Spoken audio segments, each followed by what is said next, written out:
And welcome back to this special edition of Hannity. As you have seen throughout this hour, we probably would not know much about Fast and Furious and the controversy if it were not for the tireless pursuit of the facts by Senator Charles Grassley and Congressman Darrell Issa, who is the chairman of the House Oversight and Government Reform Committee.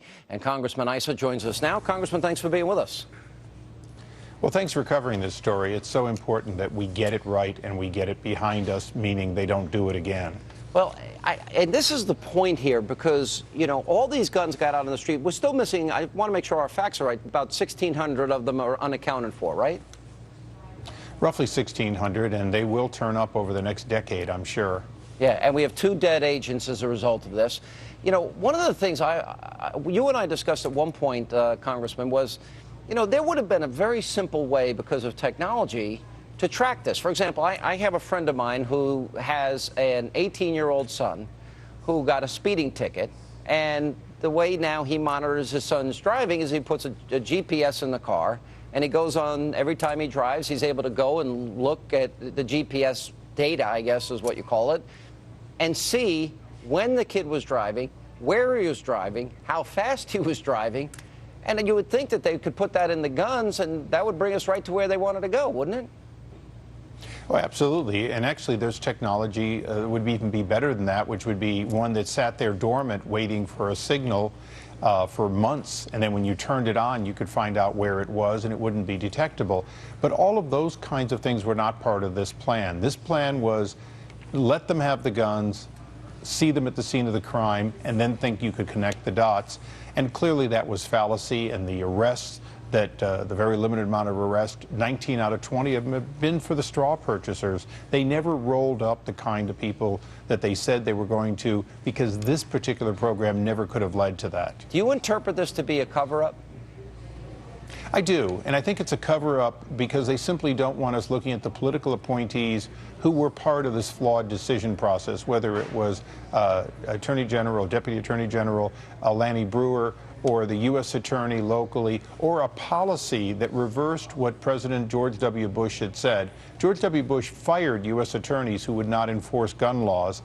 This U.S. attorney in Phoenix wasn't enforcing gun laws, and yet they were authorized and overseeing a program to let high-powered weapons walk to Mexico. There's something inherently wrong with both of those decisions. Well, and you did point out earlier, and I read a comment that you had made, that the president, you feel, was kind of parsing his words specifically and gave a very Clintonian answer. Can you explain that? Well, you know, when he says did not authorized is as far as he would go. Well, look, I don't expect the president to have authorized a specific investigation or program. I don't expect the attorney general necessarily to have authorized every aspect of this. Yeah. But I would be shocked that the attorney general was not briefed on how a U.S. agent or 2 U.S. agents died. Well, you know, on the day that Gabby Gifford was shot, I've got to tell you, there were emails flying around everywhere because people were concerned that this was a fast and furious weapon that had shot her. That kind of panic doesn't stay just at the local level. Yeah. It goes up and down, and it's one of the reasons that the stonewalling they're doing and the cover-up they're doing just makes us believe that this was more than it seems even now. And it seems like enough that people's heads should roll, and we should have new safeguards to make sure this could never happen again. Congressman, you're talking about a cover-up of this magnitude. This is a crime. Am I correct? Well, there's no question lying to Congress is a crime. Telling us things that aren't true, which have occurred, are a crime.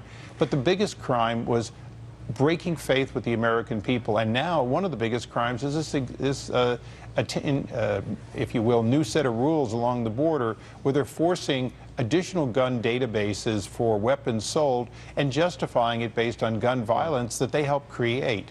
And that's where you start looking and saying, I'm not going to promote a conspiracy, but you have to wonder, couldn't you find a better time to suggest that you need more gun reporting than when, in fact, we're looking at you're helping so many guns promote gun violence, including the loss of Brian Terry? As they have stonewalled and delayed sending you documents, emails, correspondence, as they have sent you redacted things, you've also had back-channel whistleblowers in this case. So you get to compare the 2 documents so you know what they're up to. On the other hand, absolutely. And on the other hand, you also have agents that are showing up that want to tell you the truth, They're not showing up with Justice Department attorneys. They're showing up with their own attorneys. So do you feel like you have fully gotten to the bottom of this yet? No, but we wouldn't have gotten where we've gotten if it wasn't for very brave men, and right now they happen to all be men, who have come forward and risked their jobs, their careers, to give us information as whistleblowers. And I'm very proud of all the people who have come forward without the Justice Department attorneys, so they can tell us what they really believe. And they've been pretty candid. They've been candid because ATF, and for that matter, the other law enforcement agencies were involved in this, the FBI, the DEA, and others, they don't do business this way. This was an anomaly created maybe locally, but promoted by political appointees at a high level that should have known better and should never have allowed this to happen. And right now, we have no faith they wouldn't allow it to continue. Unbelievable. Congressman, thank you for your time tonight on our special. And coming Thanks, up, Sean. is there any precedent for a scandal like the one taking place inside the Justice Department? Coming up next, a look back at the Clinton-era controversies involving the ATF and how the Watergate scandal that unseated President Nixon could be more relevant than you think, as our special continues.